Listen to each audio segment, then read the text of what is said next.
Assalamualaikum warahmatullahi wabarakatuh. Perkenalkan, nama saya Wira Martasia, NIM 207210067.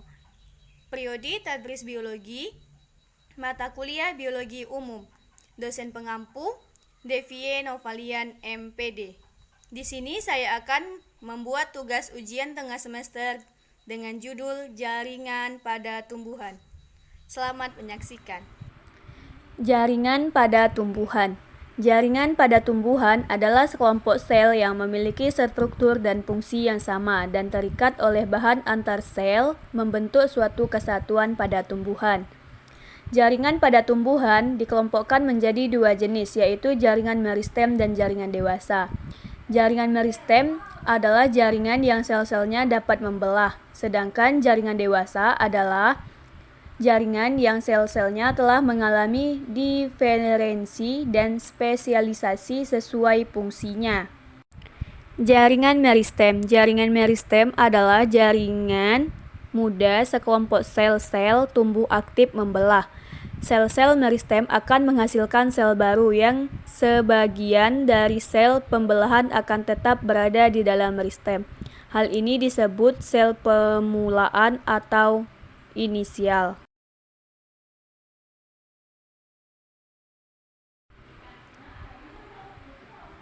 Adapun jaringan meristem berdasarkan posisinya dapat dibedakan menjadi dua sebagai berikut.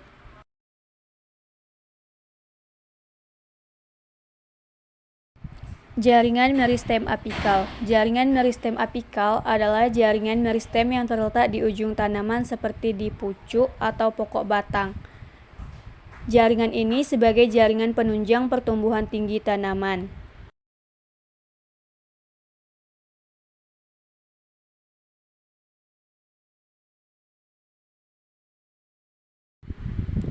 Jaringan meristem interkalar adalah jaringan meristem yang terletak di antara jaringan dewasa.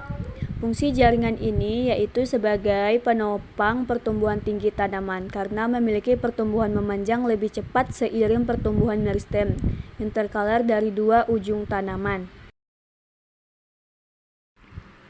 Yang C yaitu jaringan meristem lateral. Jaringan meristem lateral adalah jaringan meristem yang terletak sejajar dengan permukaan organ.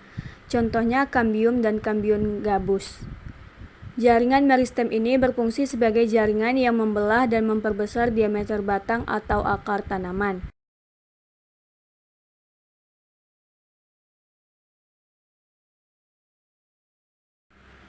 Yang kedua yaitu jaringan dewasa. Jaringan dewasa adalah jaringan yang telah mengalami diferensi jaringan. Jaringan ini sudah tidak mengalami pembelahan lagi atau tidak aktif. Jaringan dewasa dapat terdiri dari beberapa macam yang dibedakan berdasarkan bentuk dan fungsinya. Macam-macam jaringan dewasa yaitu sebagai berikut ini. 1. Yaitu jaringan epidermis. Jaringan epidermis adalah jaringan yang tersusun dari lapisan sel-sel yang menutupi permukaan organ tumbuhan seperti akar, batang, daun, bunga, dan biji. Fungsi darinya adalah untuk melindungi bagian dalam tumbuhan. Adapun ciri-ciri umum dari jaringan epidermis adalah 1. Umumnya terdiri atas satu lapisan sel. 2. Tidak ada ruang antar sel atau rapat. 3. Berbentuk sel bervariasi. 4. Sel-sel memiliki banyak vakuola protoplas yang dapat menyimpan berbagai hasil metabolisme. 5. Yaitu ketebalan dinding sel epidermis berbeda-beda dan dinding sel epidermis ada yang mengandung lignin, kutikula, dan pektin.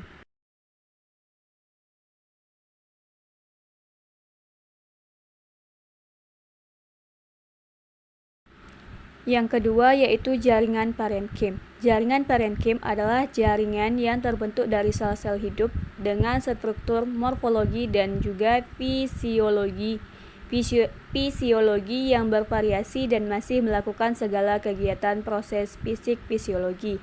Adapun ciri-ciri jaringan ini yaitu selnya berbentuk segi empat, terdapat banyak vakuola, dinding sel tipis, ukuran sel besar dan hidup, banyak terdapat ruang di antar sel. Adapun fungsi jaringan ini yaitu sebagai penyokong tubuh saat vakuola terisi air dan sebagai tempat penyimpan cadangan makanan.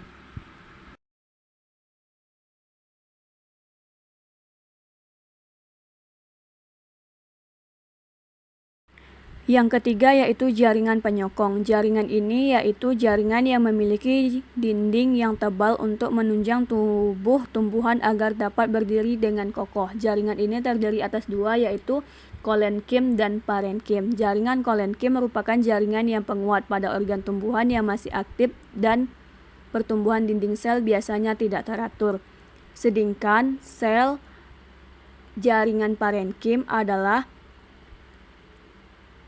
jaringan penguat tumbuhan yang terdiri atas sel-sel mati. Dinding sel secara rinci sangat kuat dan tebal.